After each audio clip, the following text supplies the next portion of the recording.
Don obviously had the really solid start, and then what happened in that break after that? I don't know if it was simple as Alexis leaving the court, but just what was Maryland doing to adjust after that hot start? I think they just let the game settle in, and then they just took what we gave them. Obviously, we didn't rebound the ball well. We didn't get back in transition well. And those are the areas in which Maryland will make you pay dearly, and they did from the last 35 minutes of the game, really. Coach Tia was talking about after the game that this team had a lack of discipline. What surprises you about that with this group early in the part of the season, that they were unable to really follow the game plan and stick with it?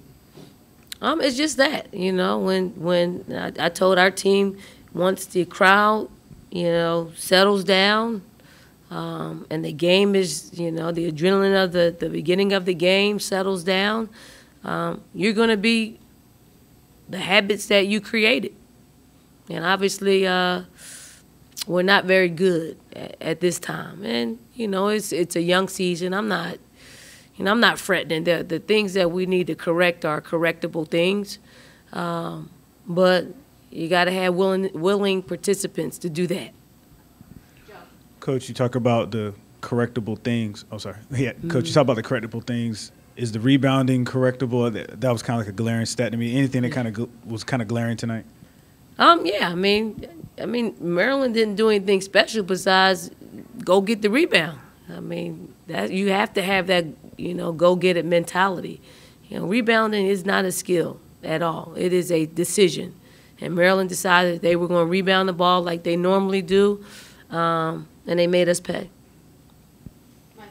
Coach, 21 three attempts today, only one went down. I know this team took a lot of threes in the first couple of games. Is this something that early on, especially since you guys are a little bit smaller compared to years past, that you can see moving forward, that you guys might be living and dying by the three, for a lack of a better phrase?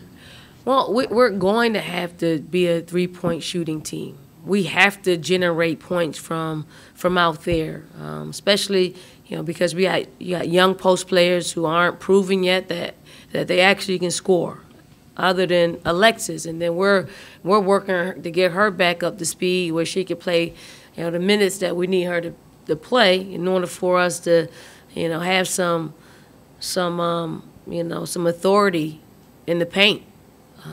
Other than that, we're thin. We're thin in the post. Don, y'all broke out the press in the second half, and it really started working. Is that something that you think you could do in longer spurts, if you had to, throughout the rest of the season? Yeah, that's something that we've been working, obviously, on. And, much like last year, we pressed a little bit when Lily was in a game, and she does have a way of impacting it. And that's probably something that we're going to have to do in order for us to generate some points from our defense. Coach, obviously this was a gut punch tonight for this team. How do you make sure this doesn't linger on? What's the key to getting this team to rebound and get back to what it needs to do to be more effective moving forward? You got to practice. You got to create good habits, and hopefully, what they did to us today will wake some of our players up. I knew it would be a tough game for us, just because they are, pretty solid at every position, and then they have some depth off the bench, and they got some experience. So when you have that, and then you mix up some of their younger talent, they are, they're a pretty good basketball team.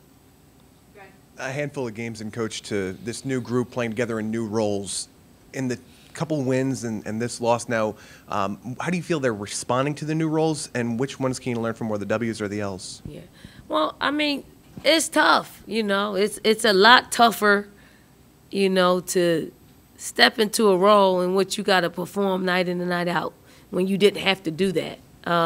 So as much as players want it, they can't see the big picture. They can't see a night like this. And we just can't have, for us to be successful, everybody's got to play well. And I think they have to understand that. And not only, play well, you know, they have to commit to each other and they have to trust each other. So we're in that process of them trusting one another, them trusting the coaches, and you know, we put them in a position to win basketball games. They have to be willing, you know, and accepting, you know, what they're given. I can hear you. Oh, okay. I'll just say it out loud. The camera can't hear him. No.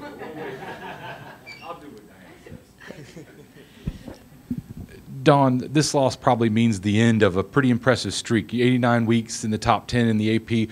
What does it say about the program that you've been able to build it to the point where we're talking about an 89-week top 10 streak? I mean, I don't really pay attention to that. You know, I think what we've been able to do is, you know, we had a roster full of talented players that grew into that, you know, creating that buzz around here and around the country. You know, I don't think it's our last stop. It's not our last stop being in the top 10, you know, probably this year. So we're going to coach our kids up to try to get back in there. Not to say that that's what we're shooting for, but we're going to get better. We're going to get more disciplined. We are going to be a much we're going to give people a much better game than we gave Maryland tonight. Dawn, heading to Vancouver, could face 2 more top 10 teams, including number 1. Just how do you think this will help you or maybe not help you going into this, and how do you think those 3 games will help you going forward? I mean, anytime you get on the floor, it's going to help you. It's going to expose you in some type of way. Wins or losses, they're going to expose you in some way. Obviously, the big areas for us, if we don't get better rebounding the ball and, you know, ensuring that people aren't getting 22 offensive rebounds on us, we're going to have a long Thanksgiving. But if I know us and we're going to get better. We're going to get better over the next 2 days that we'll have a little bit of practice, not tomorrow, but Tuesday and Wednesday, and then we'll have a better showing. Coach, I know it's early in the year, but are you seeing some, I guess, leadership development along you know, Taya? I saw her play. She was, you know, playing very aggressive early on to start. She kind of makes her game speak for herself. Any other, like, maybe leadership that you're seeing starting to form early on? Yeah, I mean, we got pretty good leadership. I think the captains that they chose are, you know, Alexis, Danye, and Ty. You know, so, you know, everybody needs to get better. You know, leadership comes from me, and it trickled down to everyone else. So I got to be a better leader for our team, as well as, you know, the captains of our team have to be really responsible for what's happening out there on the floor and actually do something about it. Not in games, in practice, because that's where habits are formed. Thanks, Coach. Thank you.